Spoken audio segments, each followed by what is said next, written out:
আজকের lesson the great escape. Sugata Bose. Sugata Bose is a historian, author, and the Gardiner Professor of Oceanic History and Affairs at Harvard University. Sugata Bose একজন ঐতিহাসিকবিদ, লেখক এবং Gardiner অধ্যাপক ছিলেন oceanic history and affair, Harvard university. Born to the eminent freedom fighter Dr. Shishir Kumar Bose and Mrs. Krishna Bose. Doctor Shishir Kumar Bose এবং কৃষ্ণা বোসের সন্তান ছিলেন সুগত বোস। বিশিষ্ট স্বাধীনতা সংগ্রামী শিশির কুমার বোস এবং মিসেস কৃষ্ণা বোসের সন্তান হচ্ছে Sugata Bose. He is the grand nephew of Netaji Subhas Chandra Bose. আর এই সুগত বোস হচ্ছে নাতি শরৎচন্দ্র বোসের। In 2011, Bose published His Majesty's Opponent. 2011 সালে এই সুগত বোস হিজ ম্যাজেস্টিজ অপোনেন্ট নামে আর্টিকেল প্রকাশিত করে এবং এই বর্তমান যে গল্পটা আমরা পড়তে চলেছি সেটা সেখান থেকেই কিছু অংশ নেওয়া হয়েছে। Let's share. What qualities do you think you should possess in order to be a leader? এখানে প্রশ্ন করেছে তোমাদের কি মনে হয় যে একজন নেতা হওয়ার জন্যে তার কি কি গুণ প্রয়োজন? 2 নম্বরে জিজ্ঞাসা করছে তোমাদের, if you had been born before independence, what do you think you could have done for your country? দ্বিতীয় প্রশ্নে তোমাদের এটা জিজ্ঞাসা করছে যে যদি তোমাদের জন্ম হতো স্বাধীন হওয়ার পূর্বে বা স্বাধীনতার পূর্বে, তাহলে তোমরা দেশের জন্যে কি করতে? সবাই দুটো প্রশ্নেরই উত্তর ভেবে আমাকে একটুখানি বলবে, আমিও জানতে চাই তোমাদের কি মতামত। একজন নেতা হওয়ার জন্যেই বা তার কি গুণের বৈশিষ্ট্য দরকার হয়, আর তুমি যদি থাকতে দেশ স্বাধীন হওয়ার পূর্বে, তাহলে তুমি দেশের জন্যে কি করতে? Let's read. Netaji Subhas Chandra Bose, born 23rd January 1897, was one of the most famous Indian nationalist leaders who fought for India's independence from British rule.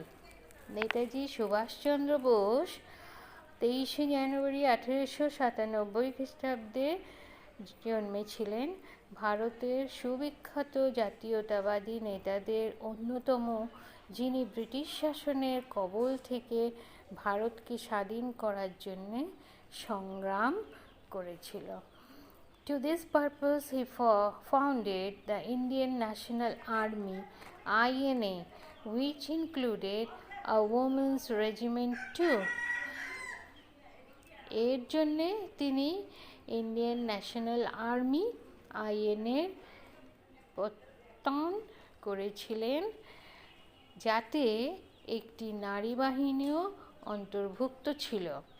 In 1941, the British government put Subhash under house arrest, that is, confined him in his own house. 1941 সালে British সরকার সুভাষকে গৃহবন্দী করে, অর্থাৎ তাকে তার নিজের বাড়িতেই আটকে রাখে। The following narrative describes the exciting and courageous escape of Subhash Bose from the clutches of the British to continue his struggle for India's freedom. নিম্নলিখিত অংশটি ভারতের স্বাধীনতার জন্যে তার লড়াইকে জারি রাখতে ব্রিটিশদের কবজা থেকে সুভাষ বোস সেই রোমাঞ্চকর ও নির্ভীক পলায়নকে বর্ণনা করছে। আমরা সেটাই পড়ব, নেতাজি কিভাবে তার গৃহবন্দী অবস্থা থেকে নিজের বাড়ি থেকে সে রাতের অন্ধকারে ভারত ছেড়ে, প্রথমে শহর ছেড়ে তারপরে ভারত ছেড়ে সে পালিয়ে যায়। লুকিং পেল and thin with bushy half grown beard, Subhash was reclining on his pillows when Shishir, his nephew, entered Subhash's bedroom that December afternoon.